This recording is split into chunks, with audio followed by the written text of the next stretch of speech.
ఏమండి ఇదిగో మాయ అంటారు ఏంటండి? బల్ల కనబడుతోంది, మైకులు కనబడుతున్నాయి, నేను కనబడుతున్నాను, వాళ్ళు కనబడుతున్నారు, స్తంభాలు కనబడుతున్నాయి, పరదాలు కనబడుతున్నాయి, మాయ అంటారు ఏమిటి? ఉంది కదా విశ్వం అంటావా? విశ్వం బయట లేదు, నీలోనే ఉన్నది, బయట లేదు అన్నారు శంకరాచార్యులు.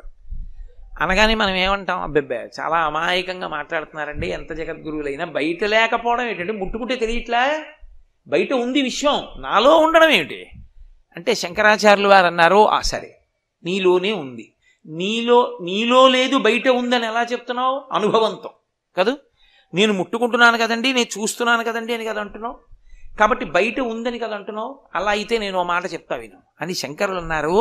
పశ్యన్ ఆత్మనివాయయా బహిరివోద్భూతం యథా నిద్రయాయ సాక్షాత్కురుతే ప్రబోధ సమయే స్వాత్మానమేవాద్వయం.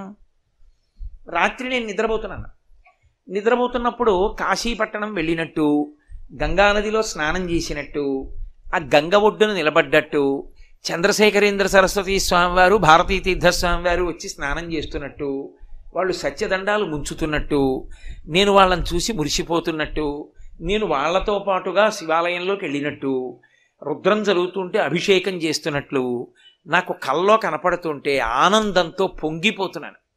ఇంతలో ఏదో చప్పుడైంది, తెలివి వచ్చింది. ఏది? కాశీ ఏది? స్వాములేది? శివలింగం ఏది? పోయింది. ఇప్పుడు బయటికి వచ్చేటప్పటికే ఉంది, నేను నా మనసం నా గది ఉన్నాయి.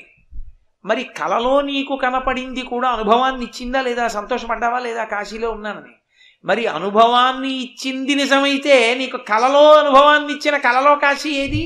ఉన్నావా కల్లో? లేదుగా. తెలివి వస్తే పోయిందిగా. తెలివిలో ఉన్నప్పుడు నీకు కనపడుతున్నది నిద్రలో కల్లో ఉందా? లేదుగా. ఎక్కడో నువ్వు ఒక్కడివి వెడుతున్నట్టు, నిన్నెవరో పట్టుకుని తీసుకెళ్లి గుంజ కట్టేసి కొరణాలతో కొడుతున్నట్టు, ఒళ్ళంతా పగిలిపోతున్నట్టు, భయపడిపోతున్నట్టు అనిపించింది. ఒక్కసారి తెలివి వచ్చేసింది. అమ్మయ్యా ఎవ్వడూ లేడరా బాబు, నన్ను కొట్టట్లేదు, ఉత్తిన భయపడిపోయాను, మంచినీళ్ళు తాగి గోయిందా గోయిందా గోయిందా అని పడుకున్నాడు. మరి కలలో ఉన్నది మెలకువలో లేదు, మెలకువలో ఉన్నవి కలలో లేవు. ఆ అవస్థలో ఉన్నది అనుభూతినిచ్చింది, ఈ అవస్థలో ఉన్నది అనుభూతినిచ్చింది. అనుభూతి ఇచ్చిందంతా సత్యమైతే మరి కల్లో ఉన్నది సత్యమే.